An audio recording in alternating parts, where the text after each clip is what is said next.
శాసన మండలిలో ఏపీ వ్యవసాయ శాఖ మంత్రి కింజారపు అచ్చెన్నాయుడు వర్సెస్ మాజీ మంత్రి శాసన మండలి విపక్ష నేత బొత్స సత్యనారాయణ మధ్య ఆసక్తికర చర్చ జరిగింది. విశాఖపట్నం స్టీల్ ప్లాంట్ను నాశనం చేశారని అచ్చెన్నాయుడు విమర్శించారు.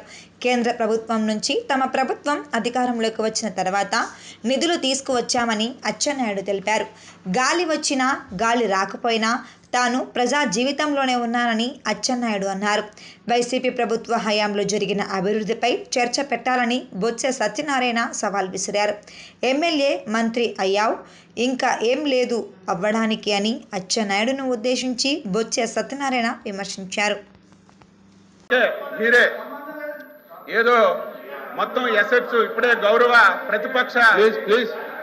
ప్రతిపక్ష నాయకులు మేమేదో ఎసెట్స్ అన్ని పెంచడానికి మేము కొన్ని నిర్ణయాలు తీసుకున్నామని చెప్పి ప్రతిపక్ష నాయకులు చెప్పారు.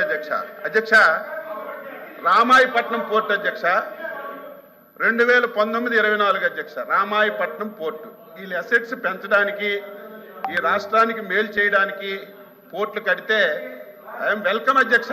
ఎవరు మంచి పని చేసినా సరే దాన్ని మేము ఎప్పుడు కూడా విమర్శించవచ్చు. ఈరోజు రామాయపట్నం పోర్టుకి 1865.79 కోట్ల రూపాయలు మంజూరు చేశారు అధ్యక్ష. 5 సంవత్సరాల్లో 160 కోట్లు ఖర్చు పెట్టి మేము ఎసెట్స్ క్రియేట్ చేస్తున్నామంటే ఇది ధర్మం అధ్యక్ష. ఈరోజు మచిలీపట్నం పోర్టు అధ్యక్ష 744 కోట్ల అధ్యక్ష, ఒక పైసా ఖర్చు పెట్టలేదు.